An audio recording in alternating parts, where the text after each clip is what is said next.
saja ya. Sudah dapat?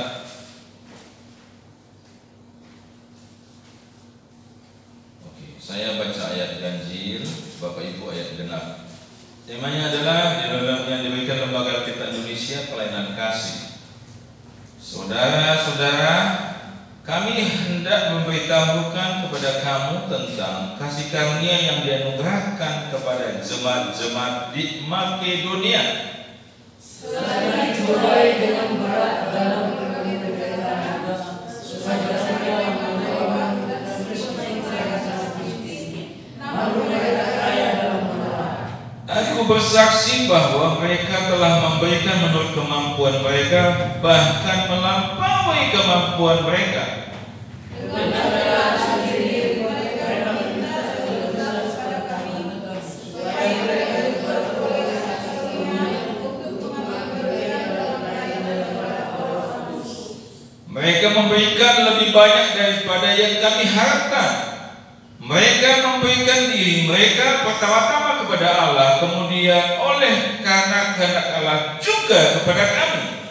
Sebab itu kami berserah pada Yesus, supaya Ia menghubungi kamu serta saya pelayanan kasih itu, sebagaimana yang lalu baiknya. Maka sekarang sama seperti kamu, kaya dalam segala sesuatu, dalam iman, dalam perkataan, dalam pengetahuan, dalam kesungguhan untuk membantu, dan dalam kasihmu terhadap kami. Demikian juga hendaknya kamu kaya dalam pelayanan kasih ini. Terima kasih, puji Tuhan. Oleh anugerah Tuhan kita boleh beribadah hari ini. Bapak Ibu Saudara, tema daripada pemberitaan firman Allah pada pagi ini kita ambil dengan tema yaitu persembahan jemaat Makedonia. Kenapa memberikan tema tentang persembahan? Kita jarang membahas tentang persembahan. Jadi kali ini kita mengangkat satu teladan yang diberikan oleh jemaat Makedonia. Bagaimana jemaat Makedonia memberikan persembahan? Bapak Ibu Saudara, saya tidak ragukan Bapak Ibu sudah memberikan persembahan selama ini, betul? Ya. Tetapi Bapak Ibu Saudara, mari kita belajar melihat bagaimana jemaat Makedonia menjadi saksi, menjadi teladan bagi semua jemaat yang ada pada saat itu. Diangkat Rasul Paulus menjadi contoh bagi jemaat di Korintus, agar jemaat Korintus melihat jemaat Makedonia bagaimana mereka, cara mereka memberikan persembahan. Saudara, jemaat Tuhan, miris kadang-kadang kalau kita melihat di kantong persembahan ada uang yang robek setengah, ya, sangat miris hati. Kemudian miris hati kita melihat di kantong persembahan mana yang sudah agak laku itu yang diberikan. Miris hati. Ini bukan masalah nilainya loh Bapak Ibu. Bapak Ibu yang robek kita berikan di warung saja, mereka mau beli nggak? Nggak mau. Mereka pasti nggak mau. Yang sudah lusuh, yang sudah tua mungkin, yang sudah mau lepas, apakah mereka mau menerima? Katanya ganti uangnya. Betul?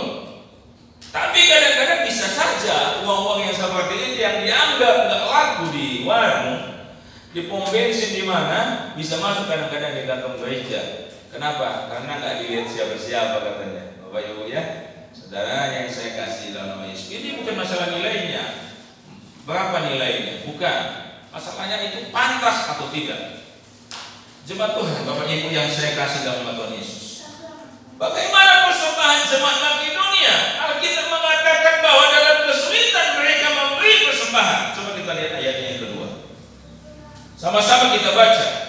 1, 2, 3. Selagi dicobai dengan berat dalam berbagai penderitaan, sukacita mereka meluap, dan meskipun mereka sangat miskin, mereka sangat kaya dalam kemurahan. Bapak Ibu Saudara, jemaat Makedonia dalam bagian dikatakan bukan apa nilainya, lagi dalam pergumulan berat, betul? Betul nggak kata kita? Kemudian apa? Sangat, bukan cuma miskin, sangat miskin. Kenapa muncul keungkapan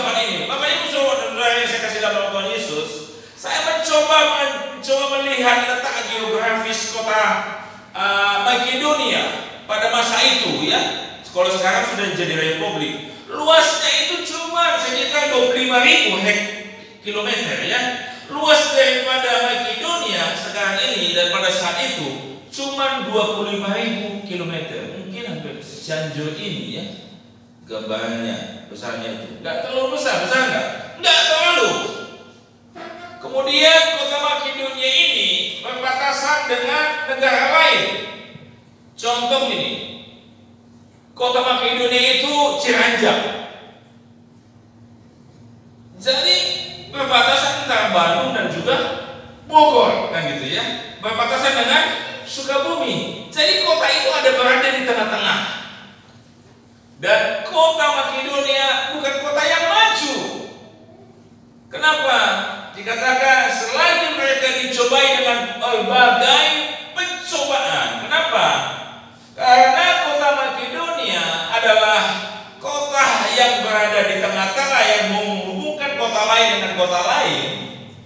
Sehingga seringkali terjadi di kota Makedonia itu pada masa Kekaisaran Romawi seringkali terjadi pertempuran antara negara ini, kerajaan ini dengan kerajaan ini. Berada pertempurannya ada di Makedonia. Jadi Makedonia itu tempat buka lapak apa? Lapak pertempuran. Jadi di situ perekonomian nggak hidup di kota itu. Keamanan, kenyamanan nggak hidup di kota itu. Makedonia adalah bagian daripada negara Yugoslavia, Bapak Ibu Saudara. Ini saya katakan dalam bagian ini bahwa kota ini kota yang kecil, nggak begitu besar. Kota ini nggak punya lautan, mereka semuanya daratan, nggak punya laut mereka. Sehingga sistem perekonomian biasanya sangat baik apabila sebuah tempat berada di pinggir laut, biasanya seperti itu. Kenapa? Karena jaringan yang menghubungkan akses satu kota dengan kota lain biasanya sangat bagus apabila ada dermaga laut. Tetapi kota Makedonia bukan kota yang seperti itu, nggak punya lautan, nggak punya pengairan, nggak punya armada kapal. Dan kota ini kota yang kecil. Kalau sekarang penduduknya Bapak Ibu tahu berapa? 22,1 jiwa. Banyak enggak? Banyak enggak? Sekitar hampir 3 juta jiwa penduduknya. Jawa Barat penduduknya Bapak Ibu tahu berapa? 48 juta. Jawa Barat ya? 48 juta. Jadi kota Makedonia itu tidak sebesar provinsi Jawa Barat. Sangat kecil. Sangat kecil. 5% dari penduduk Jawa Barat. Karena itu Bapak Ibu, kota ini kota yang tidak maju. Kenapa? Karena orang takut menanam usaha di sana. Orang takut membangun sebuah usaha. Kenapa? Sedikit membangun usaha, orang sana berperang dengan orang sana, berperangnya di Makedonia. Sehingga Bapak Ibu bisa kita bayangkan bagaimana kesulitannya apabila tempat itu sering terjadi peperangan dan tempat itu menjadi tempat perebutan antara negara. Kenapa? Karena di situ adalah tempat untuk membangun sebuah pertahanan untuk perang. Jadi Bapak Ibu Saudara, kalau kita nonton film bagaimana perjuangan pahlawan penjajahan Belanda, Jepang di Indonesia ya, begitu sulitnya kalau kita dengar betul. Bagaimana sistem ekonomi ketika kita dijajah? Bapak Ibu pernah dengar? Makan kesulitan, ekonomi tidak jalan, betul? Nah inilah yang menyebabkan kenapa Paulus mengatakan dalam bagian ini bahwa luasnya cuma 25.000 km, penduduknya sangat sedikit pada saat itu karena dia hanya sebuah kabupaten di bagian daripada negara Yugoslavia pada saat itu. Karena itu bangsa Makedonia ini adalah bangsa yang kecil, tidak banyak, 2,1 jiwa kalau saat ini penduduknya sekitar 3 juta jiwa. Bangsa ini sering menjadi korban penjajahan. Dan Bapak Ibu Saudara, bangsa ini merdeka 8 September 1991. Itu beberapa tahun lalu. Bapak Ibu ada yang sudah lahir tahun 91? Tahun 91 lah mereka merdeka. Ya sangat muda ya, menjadi sebuah negara. Karena sebelumnya mereka adalah jajahan Yugoslavia, jajahan negara-negara yang lainnya. Jadi Bapak Ibu, kenapa Paulus menyatakan dalam bagian ini? Karena situasi kondisi ekonomi mereka jelas mereka bukan orang-orang punya ekonomi yang baik.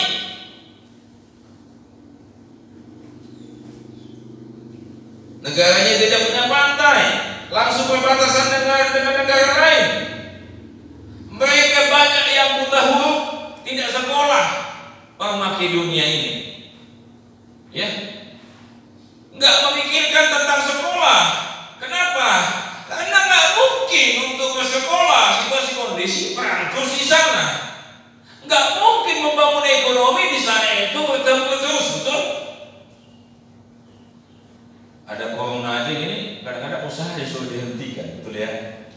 Apalagi itu ada pertempuran, ada peperangan, tidak usah pun disuruh usaha, tidak usah pun disuruh berhenti usaha. Saya percaya mereka akan berhenti usaha. Inilah kenapa disekatakan oleh Paulus ya dalam bagian ini. Selagi dicobai dengan berat dan dalam berbagai penderitaan, inilah yang dimaksudkan oleh Paulus. Jadi situasi kondisi mereka bukan enak, kondisi mereka betul-betul dalam keadaan sulit. Mereka tidak punya perekonomian yang baik, mereka buta huruf, tidak sekolah, dan banyak orang yang mengalami penderitaan di sana. Negara yang tidak punya pantai, tidak punya akses laut. Oleh sebab itu Bapak Ibu, maka orang Makedonia itu banyak merantau orangnya. Karena situasi kondisi yang sangat sulit, orang-orang Makedonia itu anak-anak muda ya, yang memiliki kecerdasan. Mereka banyak merantau kalau ingin merubah hidup. Kenapa? Karena di sana nggak ada kehidupan yang baik. Kalau ingin punya kehidupan yang baik, mereka harus keluar dari Makedonia. Kalau ingin mereka memiliki kehidupan yang lebih baik lagi, maka mereka harus merantau. Kalau nggak merantau, mereka enggak. Mereka akan begitu-begitu saja. Ini yang saya sampaikan kepada jemaat Tuhan.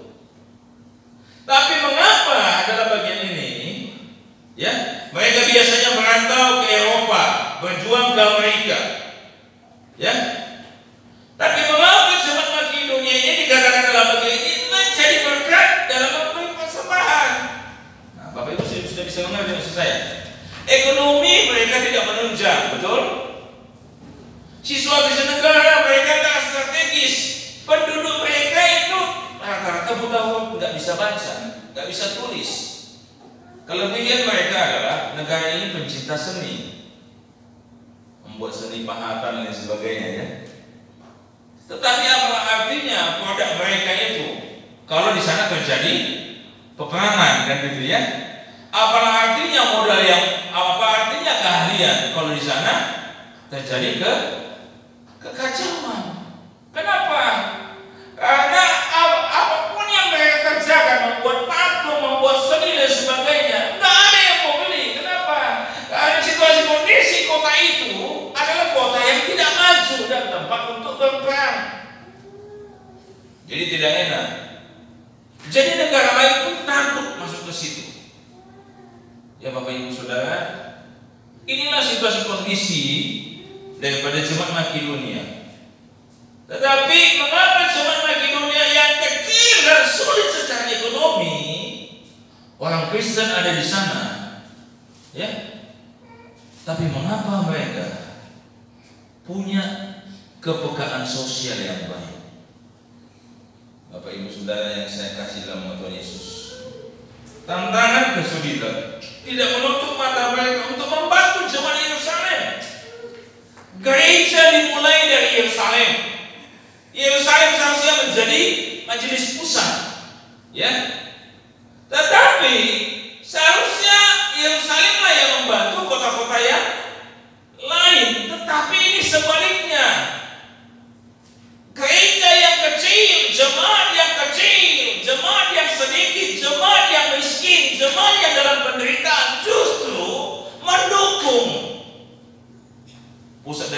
Kekristenan, lahirnya Kekristenan. Kenapa?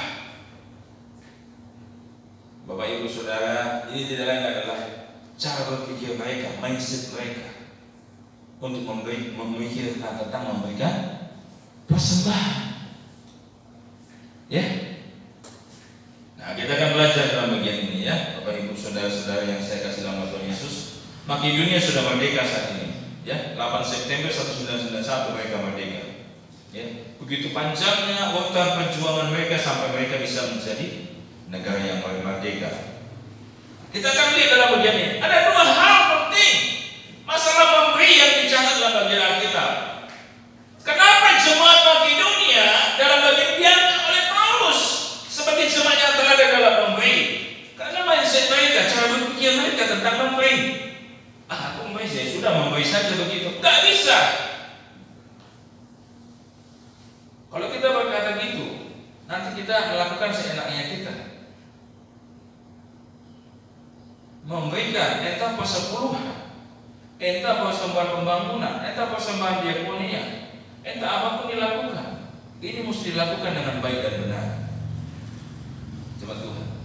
Yang pertama adalah Alkitab mencatat 2 poin yang saya ambil. Memberi adalah kasih karunia Tuhan.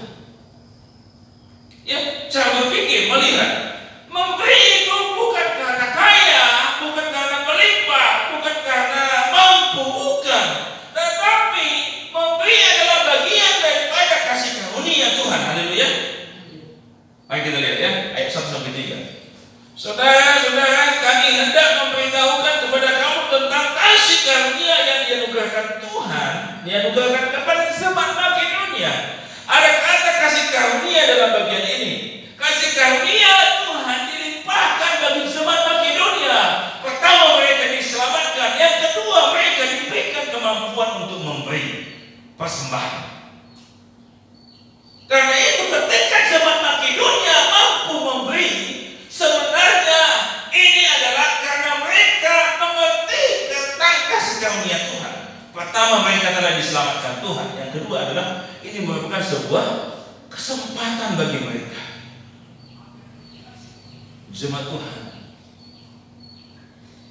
bukan karena kaya atau miskin, memberi dengan murah hati karena sadar dirinya telah diberikan keselamatan yang adalah kasih karunia Tuhan. Tidak semua orang memberi walaupun dia mampu. Bapak Ibu Saudara, walaupun dia mapan, walaupun dia kaya, hanya orang yang memahami persembahan adalah kesempatan yang Tuhan beri, dapat memberi dengan murah hati dan dengan sukacita. Coba lihat ayat 2. Selagi dicobai dengan berbagai penderitaan, sukacita mereka meluap meskipun mereka sangat miskin. Dalam penderitaan yang begitu luar biasa, datang bawa persembahan untuk mendukung pelayan Yerusalem. Mungkin mukanya bagaimana Bapak Ibu?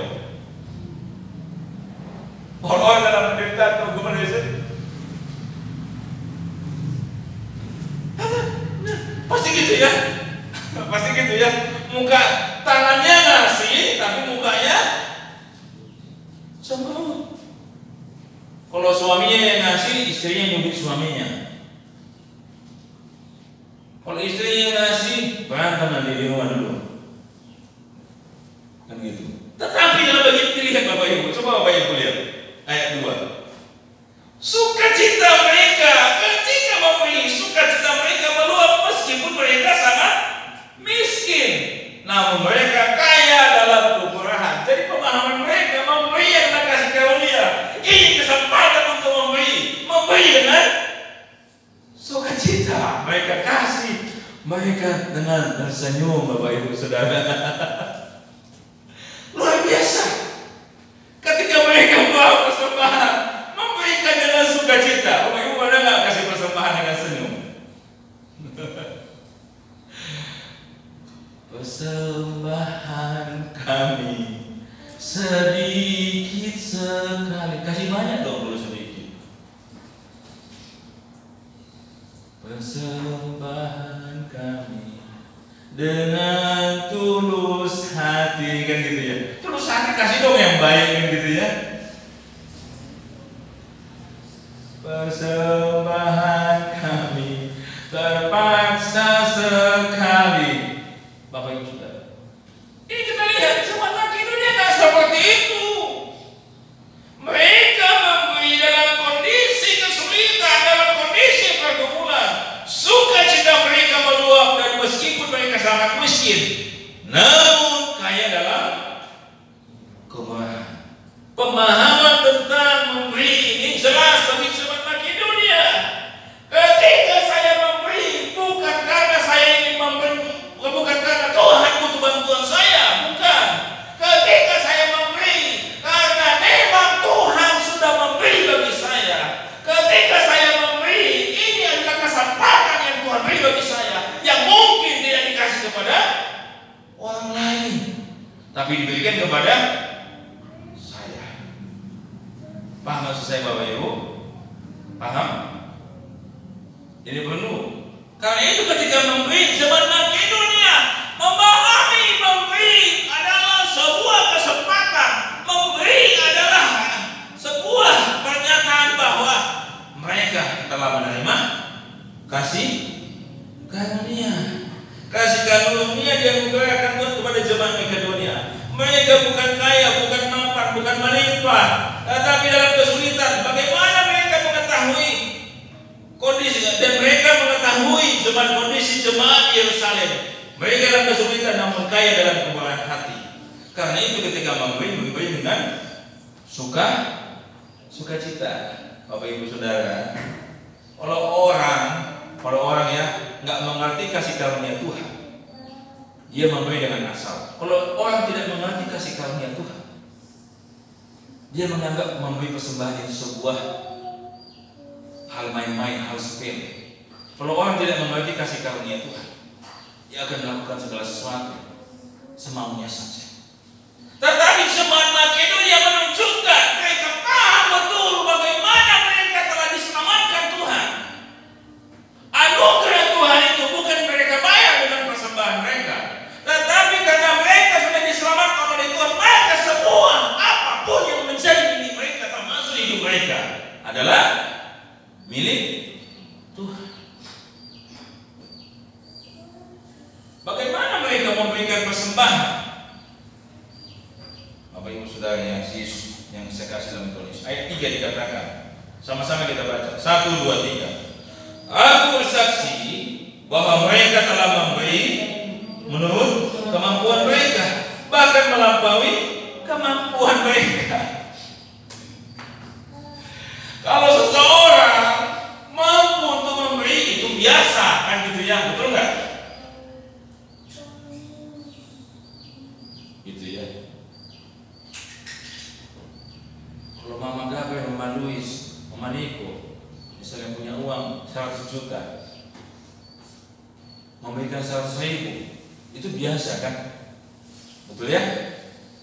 Tapi bagaimana orang punya 1 juta uang, dia memberikan 900.000 rupiah? Itu kan melampaui kemampuan mereka, betul? Tetapi kenapa mereka melakukan seperti mereka tidak cerdas? Nah, saya katakan itu. Mereka melihat Yerusalem sangat membutuhkan bantuan mereka. Mereka melihat bahwa Makedonia adalah jemaat dan Yerusalem adalah jemaat. Mereka melihat Makedonia memang kesulitan, tetapi Yerusalem lebih membutuhkan pertolongan. Ini Bapak Ibu Saudara. Jadi memberi itu bukan karena kaya atau miskin, mapan atau tidak, punya sesuatu atau tidak, bukan. Memberi adalah kasih karunia. Haleluya. Ketika orang memberi, ia sadar bahwa dia telah diselamatkan. Ia sadar bahwa semua yang dimilikinya adalah milik Tuhan. Maka dia mampu memberikan.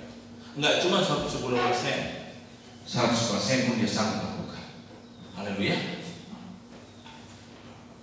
Gereja kita di GP Pinil Lamongan, itu Om Geber tahu. Om Geber ya. Jemaat gereja ini tidak memakai istilah berpuluhan di gereja ini. Kenapa Bapak Ibu? Katanya kecil sekali kita kasih berpuluhan untuk Tuhan. Hidup kita pun semua harta kita pun juga milik Tuhan. Jadi kalau ngasih itu mesti 100% untuk Tuhan. Tapi ini tidak cuma ngomong doang, hanya tuh yang beraya. Jemaat ini menjadi teladan dalam memberi. Kalau sekolah kami cari dana, biasanya di sana itu akan dapat dana yang sangat besar. Gereja-gereja lain biasanya ingin melakukan pembangunan. Kalau cari dana di GGP Pinil Lamongan itu biasanya sentral daripada penggalian dana banyak di sana. Itu lebih kembali ya. Kenapa? Karena memang mereka memahami kasih karunia Tuhan. Enggak cuma 10% itu standar yang paling rendah, tetapi sebetulnya mereka memahami. Makanya tak heran kadang-kadang gereja ini ya Bapak Ibu ya di Lamongan itu, kadang-kadang mereka itu beli rumah kasih ke sekolah, beli rumah kasih ke jemaat ini, beli rumah di sana biasanya ada rumah kayu, rumah panggung ya Bapak Ibu ya, yang bisa diperjualbelikan ratusan juta harganya. Mereka beli lalu mereka sumbangkan. Kalau dilihat Bapak Ibu, saya melihat memang jemaatnya ada yang di Amerika, ada yang di mana ya kan Bapak Ibu ya. Tetapi kalau saya lihat jemaatnya banyak jualan di pasar, jual sayur nenek-nenek dan sebagainya. Saya dengan ibu gembala waktu pulang pernah tiba-tiba ibu gembala dikejar ibu-ibu, ya dikejar ibu-ibu. Tapi bukan ibu-ibu yang apa? Ibu-ibu jemaat di GGP Lamongan disalurkan uang dibuka. Kaget ibu, dia jualannya kecil, tetapi persembahannya banyak gitu doang ibu ya. Bayangkan dia jualannya nggak begitu besar. Ini saya sampaikan Bapak Ibu, kaya dalam kemurahan, kaya dalam kasih karunia, memahami memberi adalah sebuah kesempatan. Besok atau kapan dia tak sempat lagi memberi, besok atau kapan dia tidak dibutuhkan untuk memberi. Karena itu kalau ada kesempatan untuk memberi, zaman Makedonia lakukan karena mereka mengerti memberi adalah sebuah kesempatan. Bapak Ibu Saudara yang saya kasih dalam Tuhan Yesus, minggu lalu kita belajar tentang khotbah tentang apa? Oleh bilu-bilunya kita telah sembuh. Tuhan tidak menyembuhkan penyakit kita, betul? Tuhan menyembuhkan kita lebih daripada penyakit kita, yaitu apa Bapak Ibu? Dosa yang kita tidak bisa pergi ke dokter, yang kita tidak bisa pergi kemana-mana untuk menyembuhkan. Sehingga ketika orang tahu penyakitmu yang paling berat adalah dosa, dan itu telah disembuhkan Tuhan, maka sebetulnya semua hidup adalah milik Tuhan. Bapak Ibu Saudara, ya, bukan kebetulan GGP KHS kita akan ada rencana untuk membangun sekolah minggu, betul? Haleluya. Kita sedang membangun rencana bulan depan apabila Tuhan berkenan kita akan membangun ruang sekolah minggu. Pastoi, pagar kita akan selesaikan di tahun ini. Target penggalangan dana sangat kecil, hanya untuk menembok atas ya. Tetapi Bapak Ibu Saudara, lakukanlah apa yang menjadi tanggung jawab kita, apa yang menjadi kewajiban kita. 30.000 satu bulan. Saya serahkan kepada bendahara pembangunan, Ibu Fitri dan Pertambunan. Apabila tidak bisa transfer ke rekening. Oh boleh nggak aku kasih lebih? Nah itu ya maksudnya.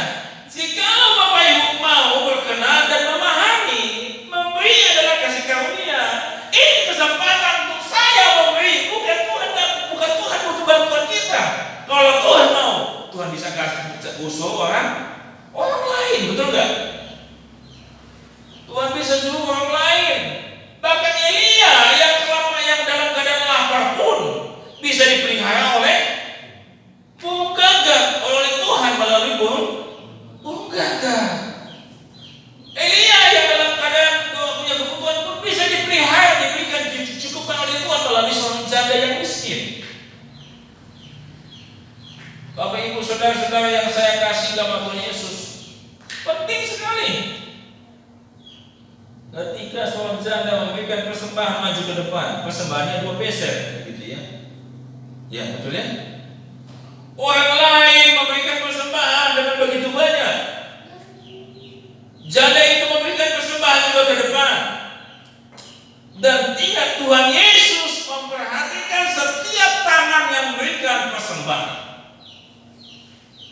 Tuhan ternyata memperhatikan setiap tangan yang memberikan persembahan. Mungkin orang lain tidak lihat, tapi Tuhan melihat. Janda ini memberikan melebihi daripada apa yang dimilikinya. Orang lain memberikan dari kelebihan dan dari kelimpahannya.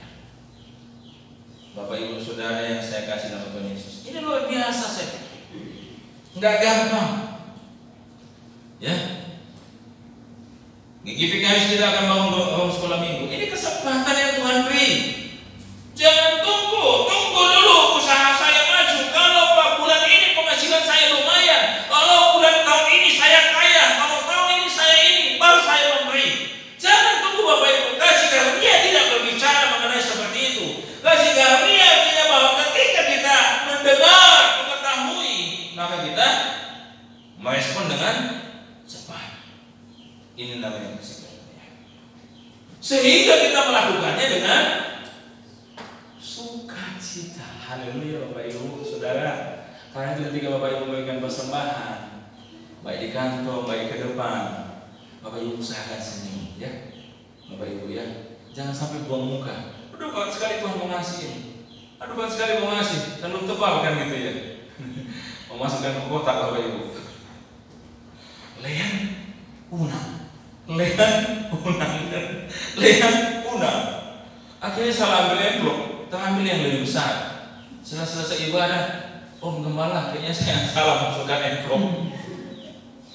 Saudara, ini perlu. Ketika itu pun sudah terjadi, Bapak Ibu mesti rela hati. Bukan kebetulan, mungkin Bapak Ibu dipaksa oleh Tuhan. Jangan ambil lagi yang sudah kau berikan kepada Tuhan. Jangan ingat lagi. Karena jika engkau bisa memberi, itu adalah kasih karunia. Jangan katakan